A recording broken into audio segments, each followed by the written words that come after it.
Thank you for why do I keep starting these episodes with thank you?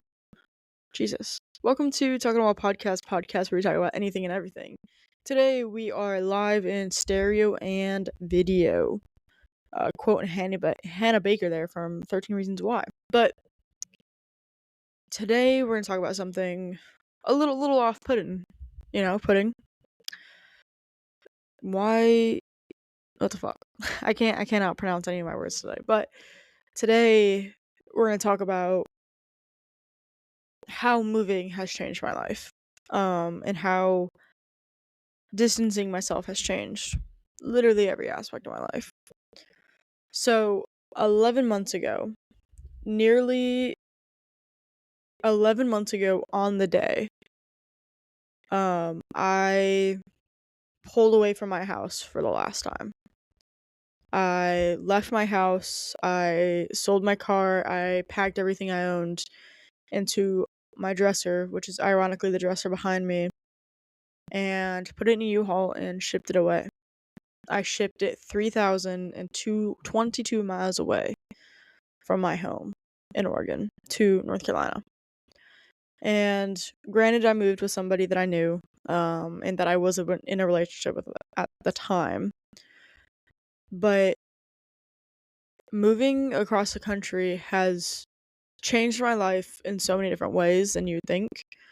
Um, this is my note for the episode. I have literally the title. 1 year moved out here or out of there. I think is what it's supposed to say. My handwriting's a little funky looking, but um yeah. So in that 1 year of moving, I have realized so many things. I have realized that let me just make sure the mic is the right one. Okay. That's the right mic. Just making sure. But I have realized that a lot of the connections that I made in high school or just any of my friendships from sports or social media or literally just anything like hangouts, family gatherings, just neighborhood block parties, everything was kind of all of a lie. Um, and I say that with the most respect to the people who have not reached out or I've slipped their mind or whatever. But I say that with intention. I say that I like moving out here, even if I hadn't moved, I don't think that far or this far, I would still be feeling the same kind of thing. I don't think it's the distance that matters. I think it's the lack of impression that I've made in somebody's life for them to care. And I have two family members. I had people message me on my birthday. I had people, like, just for an example, I had people post on my Facebook, on my timeline, being like, oh my god, happy birthday, Haley, like, we miss you, whatever. And I had two close family members who I have spent, like, the last 3 birthdays before I moved with text me on the wrong days. One of them had texted me 2 days early, one of them had texted me a day late, and they both did not regard the day that my birthday was on. They were just like, "Oh my god, happy birthday!" Like, I wish you the best day today." And the other one was pretty much copy and pasting that same message. No regards for, "Oh my god, belated birthday, early birthday, whatever." And it made me open my eyes. Something else that also made me open my eyes was like just realizing that like nobody kind of cares that like I moved out here. And I say that besides everybody in my immediate family, because obviously my brother and my stepmom and my dad care, but like nobody cares to reach out and be like, oh my god, how are you doing? And I will give credit where credit is due. There is one friend that I made while I was working at my first job ever who still texts me. I believe the last time she had texted me was, let me pull up the text because it is honestly the so sweet thing. She texted me on Friday. Today is what is today? Today is Wednesday. Um, and this is what the text had said. Hey, just thinking about you, and I wanted to know how I can be praying for you right now. I hope that you're having a great Thursday and that your weekend brings you some peace and rest. Stay safe, take care of yourself, and I hope you're feeling healthy physically, mentally, and spiritually. Always here if you need anything.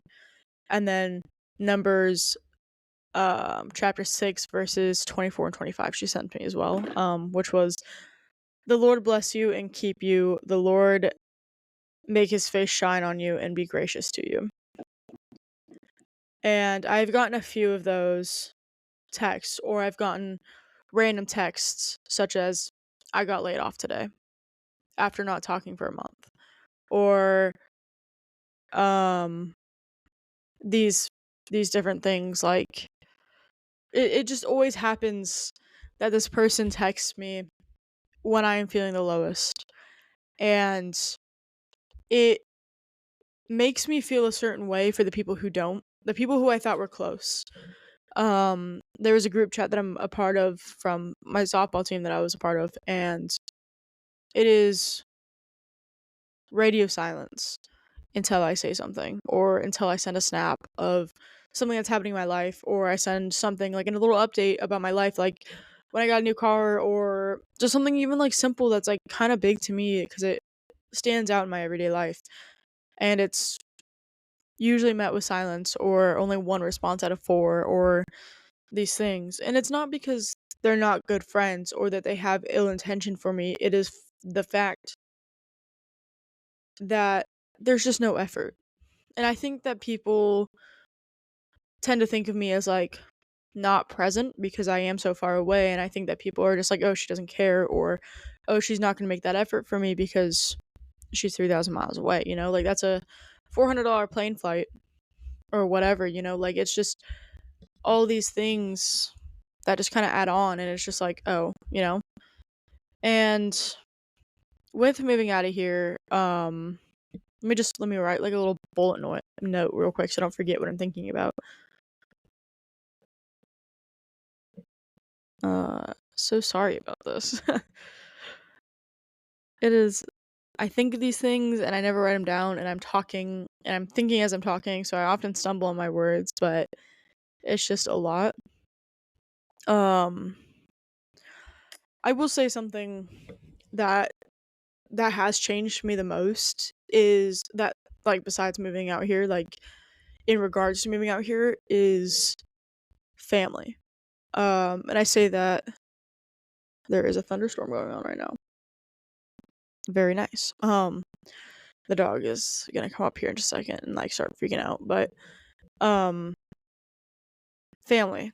I have a very old family besides my immediate family. My dad is just turned 40 this year, and my stepmom just turned 40 as well. So they're only 20 years older than me, which is not bad. And my brother is about to turn 10 in September. So um those kind of things are like, besides them, all the rest of my family is old.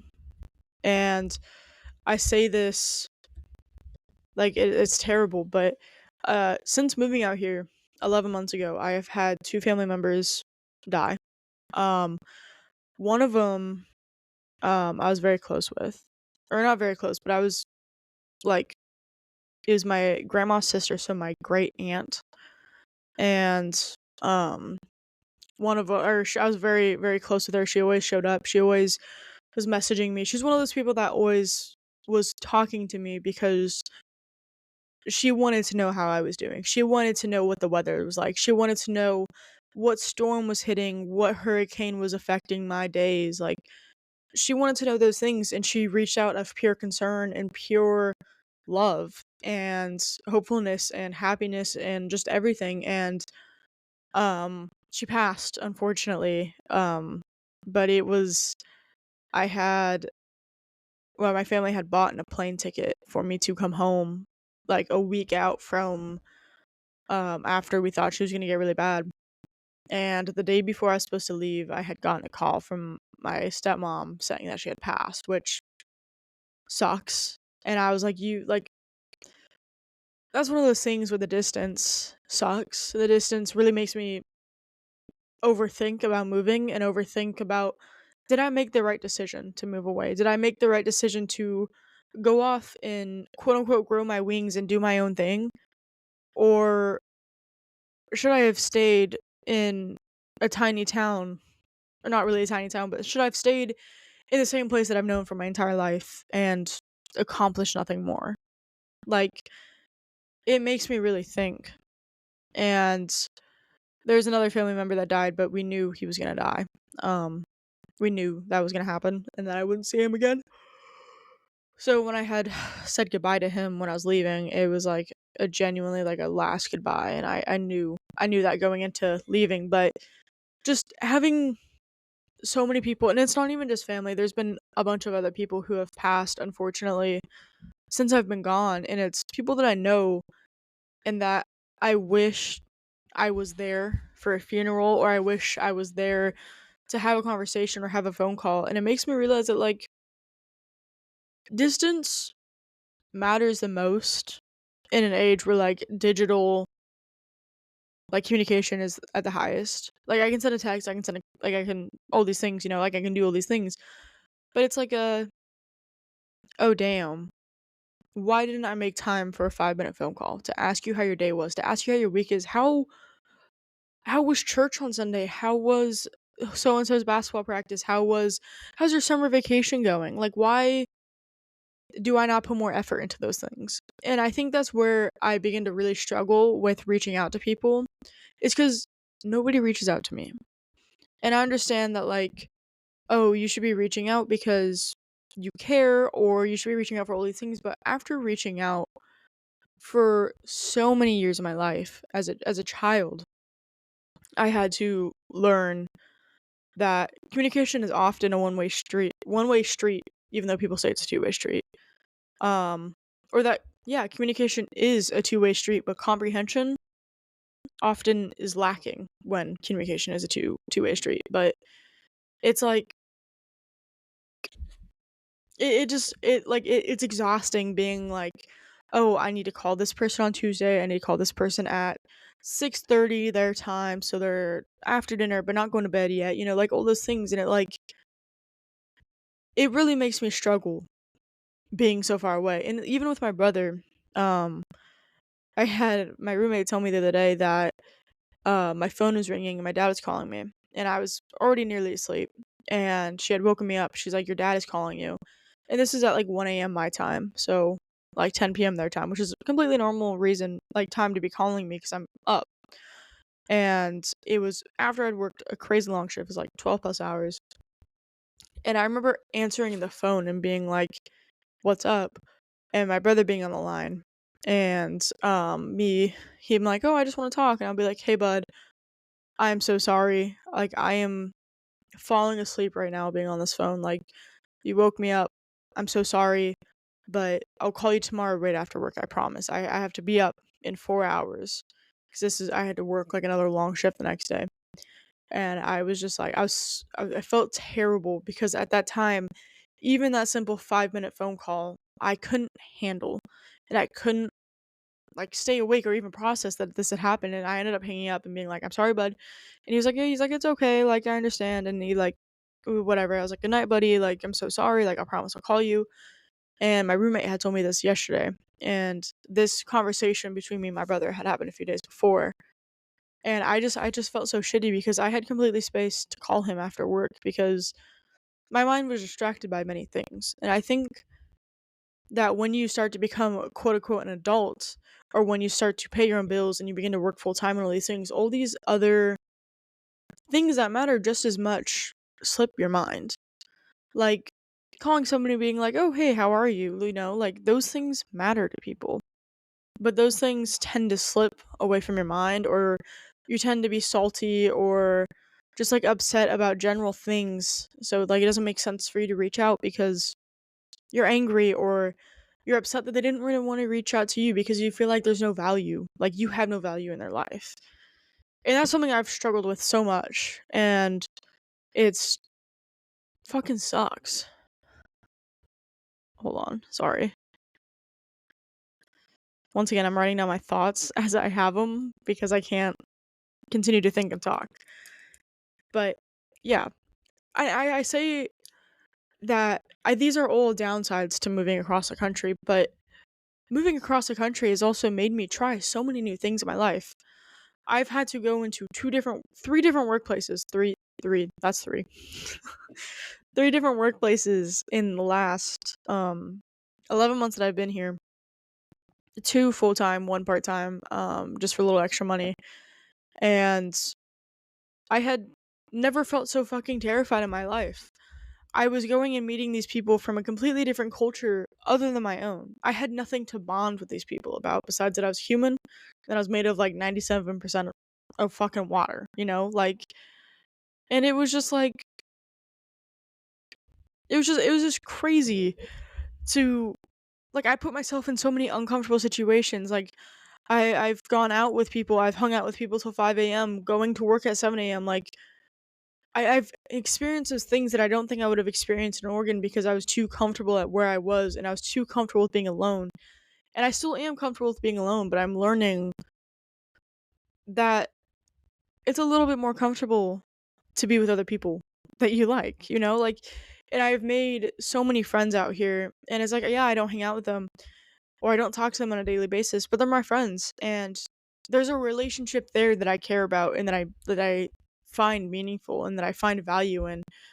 And I wouldn't have those relationships with these amazing people if I didn't come out here, and I wouldn't have these new experiences. I wouldn't have this cooking experience that I have now being in Oregon still. I wouldn't have a new car. I wouldn't have these sore feet, these burns, these cuts on my hands. I wouldn't have all these blisters and these calluses and whatnot. But I also wouldn't have everything that I have. I wouldn't have the memories and the experience that I do. I won't have the countless times I've cleaned up shit and puke on my living room floor because I forgot to let the dog out because I was too exhausted to.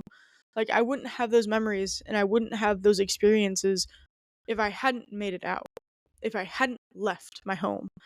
And I think that when I stalk people's Instagrams that I went to school with and that I compare my life to theirs and I see that they're going to Singapore or Korea or whatever with all their money, and I look at my account and I'm like, damn, I really only have 32 cents in my spendings account. Like, I compare my experiences to theirs, but I realize that, like, I left my hometown forever. They're just going on vacation for a month or a week or a weekend or even a few days or hours or whatever. I left where I was most comfortable, where I knew every crease and pothole and faded line on the road and every single coffee shop and the cashier at my local fucking super center. Like, I left all those things to go travel and to go be uncomfortable for an entire fucking year. And I will say these last 11 months are the most uncomfortable, most insecure, most raw months I've ever experienced. And I fucking love it. And I say this because I'm moving again 4 hours away from where I live now to Charlotte, a huge city that I've never been to. I have never been to Charlotte, North Carolina. I have never experienced a city with over 1 million people in it. I have never dealt in a city. Like, I have never been to a city. And before 11 months ago, I had never been to North Carolina. I had never been to Tennessee. I'd never been to Texas or Arizona or Nevada or New Mexico or anywhere. Like, but now I get to experience those things, and they're raw, but they're memories, and they're, like, there's so many feelings about it. And it's as much as I want to be like, ref, time out, let me go home, let me go back to my bed, let me go back to my dog, let me go back to my brother, let me go watch his baseball games. I don't call time out. I continue to get on my feet and I continue to go because I love the fucking feeling that it's giving me of freedom, of these wings that I'm quote unquote growing, of these responsibilities that I'm quote unquote taking. Which, yeah, money stresses me the fuck out all the time, and I have eye bags under my eyes because I work so much, but I love what I do for work. I love the people that I work with. I spend time with the people that I work with outside of work. Like, fuck, I went and got not a matching tattoo. I went and got a tattoo for 6 hours with one of the people that I work with, and we just talked the entire time. And this motherfucker's nearly 10 years older than me. Like, I get to experience all these things because I left. But I also get to experience all these things because I did leave. I experienced grief in a way that I've never experienced before in my life. I have experienced missing somebody so much in my life that I never thought I would. I experienced the stress of money and bills and buying a car by myself for the first time ever. Like, it fucking sucked. I'm experiencing a fucking hurricane outside my fucking window right now. Like, I'm experiencing all these things, but it is so good for me, and it is so good that I do. And these 11 months have been probably some of the best 11 months of my life. Like, there are some lows, like, obviously, like, but I'm excited to continue to live by myself. And even if it's not, like, even if I move back to Oregon, it is still something that is so credible. And I know that I'm not wasting my time. I know that I'm not just rebelling against my parents because they were so mean to me or whatever, like, you think. It's just like, I'm doing this for the experience, and it's fucking terrifying, but it's so exciting at the same time. So, with that, thank you for listening to the podcast. I'm gonna leave it there. If you could leave me 5 stars. There's that thunder. I don't know if the microphone's catching it, but there's that thunder. And lightning and whatever, while it's still fucking 90 degrees outside and the humidity is like 80%. But leave a 5-star rating, please. Tell me what you do and don't like about my podcast, please. I would love it. Yeah, like I said, I'm going to be posting a lot more frequently because I have to meet one of my year goals about posting 40 episodes or more in a year. And since it's June 25th right now as I'm recording this, I hope that I hit that quota, because I think I'm on like episode like 17 or 16 or something. So thank you for listening, and I hope to catch you in the next one.